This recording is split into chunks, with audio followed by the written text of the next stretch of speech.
Greetings and hello. Welcome to Side Hustle School. I'm CHRIS GUILLEBEAU.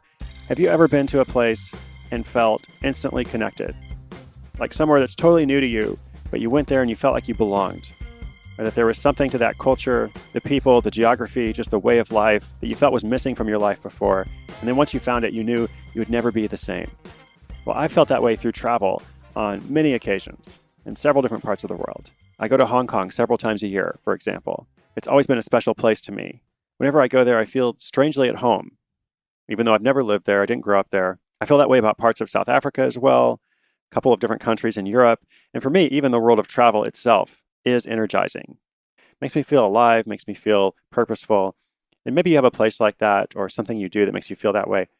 Well, today you'll hear about a woman who travels to South America and falls in love, not with a person in particular, but with a culture and a particular dance that comes from Argentina. I'll tell you about that right after this.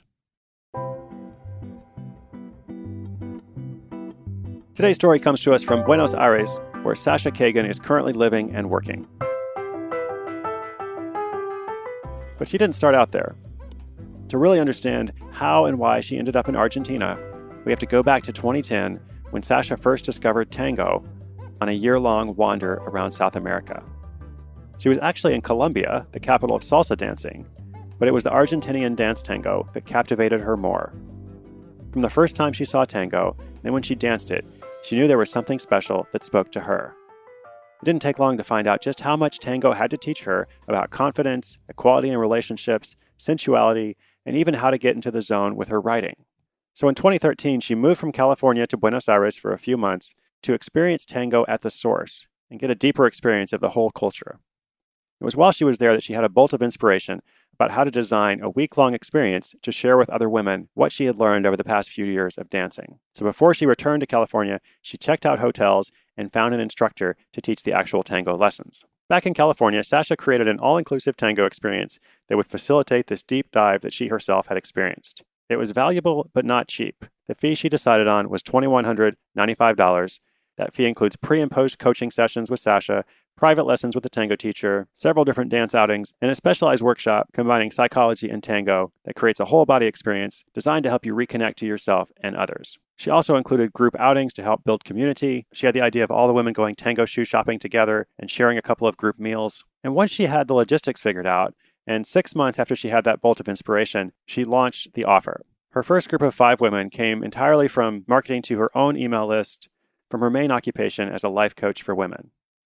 In fact, that was the only marketing she did for several groups. It was easy and effective. It didn't distract from the main work she was doing. After she'd led several tours, she started doing a bit more marketing beyond her own circles and began getting tango clients from different sources. She's posted in meetup groups and recently started doing some Facebook ads. The money she makes from this tango hustle isn't enough to live on, but it's definitely helped supplement her income and allowed her to focus on her writing. Her startup costs of moving to Argentina have long been offset by the lower cost of living there, especially compared to California. And beyond the financial incentive, Sasha loves connecting with the women that go on her tango adventures. They're smart, supportive women, and she feels she learns as much as she teaches. At some point, she may expand this tango adventure further, but for now, she's happy to let things evolve organically and see how it unfolds with the rest of her life.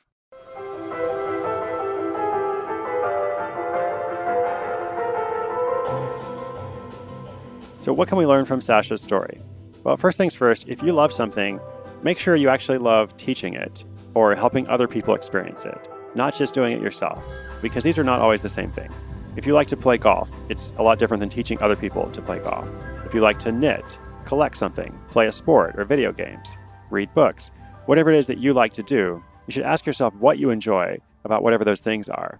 And as I said, before you start creating a hustle around them, which often can be a good idea, just not always, make sure you would actually enjoy that process of transferring knowledge, not just enjoying the hobby yourself directly or on your own.